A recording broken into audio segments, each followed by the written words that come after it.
Get $1,500 a month? My grandmother asked, and that was the moment everything unraveled.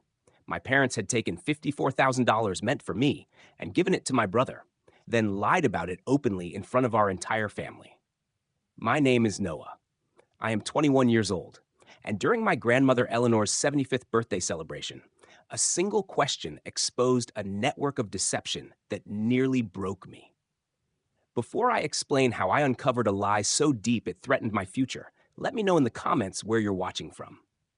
The atmosphere in Grandma Eleanor's dining room was warm and inviting. The scent of roast beef filled the air, mixed with cinnamon from the apple pie cooling nearby. Outside, autumn leaves glowed in shades of red and gold. Inside, laughter echoed through the room. The entire family had gathered to celebrate her milestone birthday. My Uncle Edward sat at the end of the table, telling one of his long, animated stories. My Aunt Susan listened closely, clearly alert for anything worth repeating later. My cousins laughed freely, relaxed and carefree. For a brief moment, as I watched my father Daniel laugh and my mother Linda smile politely, I allowed myself to feel comfortable. We almost looked like a normal family. I sat quietly, trying to absorb the warmth. Moments like these were rare for me. My life revolved around classes, studying, and working 2 part-time jobs. I barely earned enough to cover tuition and a modest apartment. Still, I always made time for Grandma Eleanor. She was the center of our family. Even at 75, her mind was sharp and her gaze felt perceptive, as if she could see straight through people. She looked at me and smiled, a genuine smile that made me feel noticed, something I hadn't felt from my parents in years. When the conversation paused, she spoke clearly. "Noah, dear," she said, "I keep meaning to ask, does the $1,500 I send you each month cover your expenses? College is costly these days. If you need more for rent or books, you must tell me." My fork froze midair. The room fell silent. Everyone looked at me. My thoughts struggled to process her words. $1,500 a month was more than I earned in 2 months of work. It could have paid my rent, covered textbooks, and fixed my broken phone. I let out a brief, confused laugh before I could stop myself. "What money, Grandma?" The silence that followed was overwhelming. No one spoke. No one moved. One by one, every pair of eyes shifted away from me and landed on my parents. My mother's smile remained, but it looked rigid and artificial. My father stared at his plate, his face pale. My older brother Jason, the favored child, sat stiffly, his jaw tight. The image of a perfect family disappeared instantly. Grandma Eleanor's expression hardened. Without raising her voice, she said, "Linda, Daniel, explain." To understand the weight of that moment, you need context. This wasn't just a financial lie. It reflected a pattern that had shaped my entire life. I worked constantly. A typical day started at 6 a.m. at my campus library job. After classes, I went straight to my second job at a downtown cafe, working until late at night. I didn't socialize. I focused on surviving. One evening, while cleaning up after difficult customers, my phone buzzed. It was a photo from Jason's social media, him and his fiancée enjoying drinks at an upscale rooftop bar. The caption read, "Living the good life." I finished my shift with sore hands, an aching back, and $23 in tips. Jason's life was fully supported. My parents paid his rent, his car, and regularly gave him money. They called it investing in his future. My struggle was labeled character building. The promise that sustained me came from Grandma Eleanor. When I was 18, after earning valedictorian honors and a scholarship, she took me aside and promised to support me financially so I could focus on school. That promise wasn't just about money, it was affirmation. But the money never came. When I finally asked my mother about it, she dismissed me. She accused me of asking for handouts, compared me unfavorably to Jason, and told me hardship would make me stronger. She insisted the family needed to support my brother. I never asked again. Back in the dining room, my father claimed it was a misunderstanding. My mother said they were holding the money as a surprise for later. Grandma Eleanor calmly corrected them. "You took $54,000 from your son while he worked 2 jobs to survive," she said. "That is not safekeeping." They said Jason needed help. An investment had gone badly. Grandma pressed for details. Jason finally spoke, dismissing me and implying I wouldn't understand. That confirmed what I already knew. There was no regret. Then I noticed Rachel, Jason's fiancée. She had been silent, visibly upset. When Jason insulted me, she stood up abruptly and ordered him into the hallway. Moments later, raised voices echoed. Accusations followed. Then, a loud slap. The front door slammed shut. Jason returned alone, blaming me for everything. That's when I saw it. A pawn shop ticket had fallen from Rachel's purse. The logo was unmistakable. Everything became clear. I stood and addressed my grandmother. "Please don't let anyone leave," I said. "There's something else you need to know." I picked up the ticket and stepped away. In the bathroom, I unfolded it and read the details. Item: 1.5 carat diamond engagement ring. Payout: $2,000. Jason had pawned the ring. The situation wasn't a temporary setback. It was a serious financial collapse, and my parents had enabled it using money meant for me. At that moment, I understood the truth completely, and I was finally ready to confront it.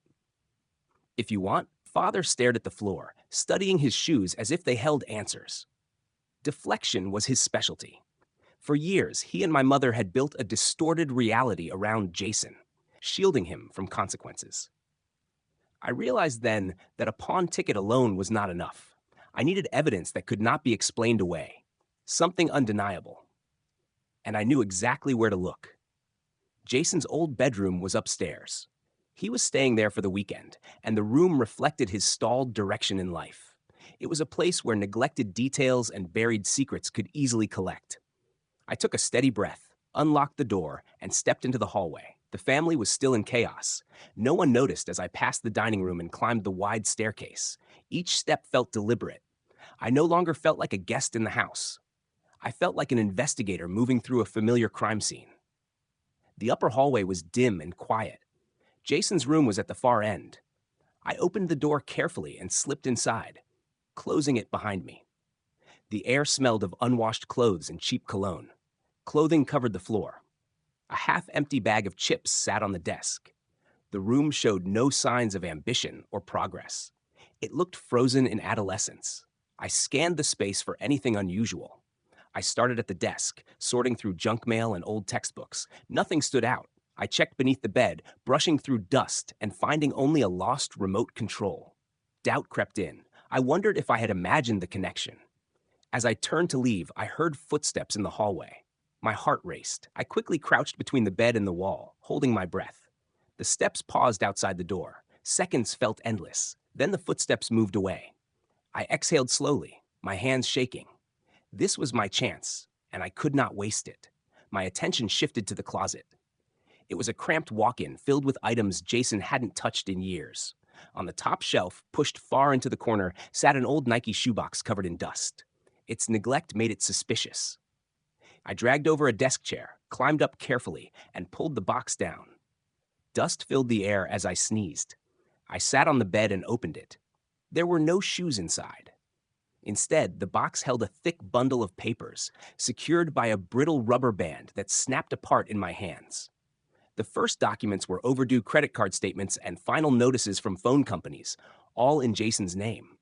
The amounts were troubling, but this still wasn't enough. Then I found something different. A stack of letters from a company called West Shore Capital Solutions. The tone was aggressive. Final notice before legal action. Immediate payment required. These were not reminders. They were threats. But what froze me was the name at the top. The loan was not in Jason's name. It was in mine. The address listed was my old freshman dorm, an address I hadn't lived at in over 2 years. I felt the air leave my lungs. I flipped through the papers in panic. Everything was there. A $25,000 loan taken out using my name, date of birth, and social security number. Default notices. Accumulating interest. Fees. The balance had grown beyond $40,000. This wasn't just theft, it was identity fraud. He had taken the only thing I truly owned, my clean record, and destroyed it. My credit, my future opportunities, my ability to rent, buy a car, or own a home were all at risk. A felony had been committed against me, and my parents had helped cover it up.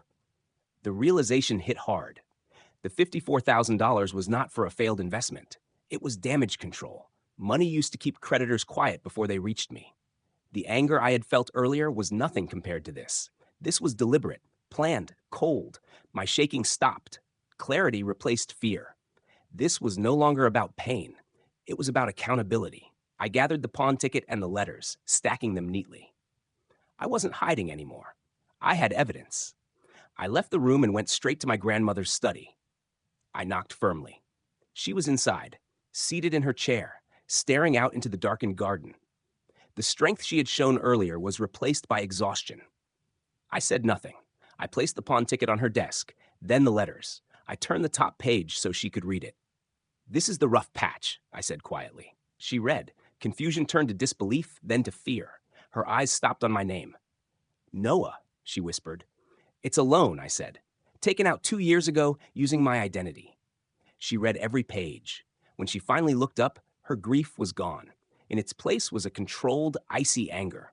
"He stole your identity," she said. I nodded. She stood, her posture straightening as resolve returned. "They will not escape this," she said. "This ends tonight." When we entered the dining room together, the noise stopped. She stood at the head of the table. "Jason," she said calmly, holding up the letter. "West Shore Capital Solutions claims Noah owes them over $40,000. Care to explain?" Jason panicked, denying everything. Grandma then displayed the pawn ticket. "A diamond engagement ring," she said. "Rachel's, I assume." My mother tried to intervene, calling it a private family issue. "That ended," Grandma replied, "when you protected a crime." She cut my parents off financially, demanded repayment, and announced changes to her will. The balance of power shifted instantly. Jason looked at me with hatred. My parents collapsed into silence. The family was broken. But the truth was finally exposed. "It's a private loan, a family issue," Edward muttered, his eyes darting around the room as if searching for an escape that did not exist. "A loan." Grandma Eleanor repeated calmly, her voice cutting through the renewed chaos. "One I have yet to see a single dollar repaid. Edward, I assume the word short-term was part of the agreement." The hypocrisy was hard to ignore. The family's self-appointed moral authority was no different from the rest, just more skilled at hiding his failures. The room exploded. Aunt Susan began crying and yelling at her husband. My cousin Owen stared at his father with open disgust, then stood up and left without a word. Then another voice, quiet but commanding, restored order. "That is enough." Everyone froze. It was my grandfather, Walter. He had remained silent all evening, seated at the far end of the table like a motionless figure. He was usually overshadowed by my grandmother's presence. But as he slowly pushed himself to his feet, leaning heavily on his cane, the entire room turned toward him. "All of you, stop," he said firmly. The shouting ended. A stunned silence followed. He surveyed the table carefully, his tired eyes taking in the damage, my parents' shame, my uncle's humiliation, my brother's restrained fury, and my own hollow sense of victory. When his gaze settled on me, I saw a deep regret. "This is my fault," he said quietly. Grandma Eleanor immediately moved to his side. "Walter, no. This is their greed, not yours." "No," he replied, shaking his head. "It began with me." He continued speaking while looking directly at me. "Years ago, Noah, when your grandmother wanted to send you money for college, I suggested she send it to your parents' account. I said it would be simpler. I believed they would do the right thing." His voice trembled. "I thought I was helping. I never imagined this." He admitted noticing my late nights, the lights on in my apartment, and assuming I was simply hardworking. "I didn't realize you were struggling," he said. Turning toward my parents, he continued, "My advice gave you the opportunity to betray your own son. And for staying silent, Noah, I failed you as a grandfather. I am truly sorry." His words hit harder than anger ever could. They didn't excuse my parents, but they explained how a small, well-meaning decision had grown into something devastating. The room went quiet. I stood up, steadier than I expected. I spoke calmly, without shouting. "I don't want an apology," I said. "An apology requires regret. You're only sorry you were exposed." I looked at each of them. "This is what will happen. I'm leaving tonight. I need space. Don't call. Don't text. When and if I'm ready, I'll reach out." I hugged my grandfather, then my grandmother. "Thank you," I said quietly. I walked out without looking back. Leaving that night felt like stepping out of a burning building. The air was cold, but I could breathe again. The year that followed was slow and difficult. Healing was messy. Some days the weight of anger and grief nearly overwhelmed me. But it was also the first year that truly belonged to me. Grandma Eleanor kept her word. The following Monday, $54,000 appeared in my new account. Her lawyer added another $10,000 for damages. The financial connection to my parents was completely severed. Within months, I learned they had taken out a second mortgage.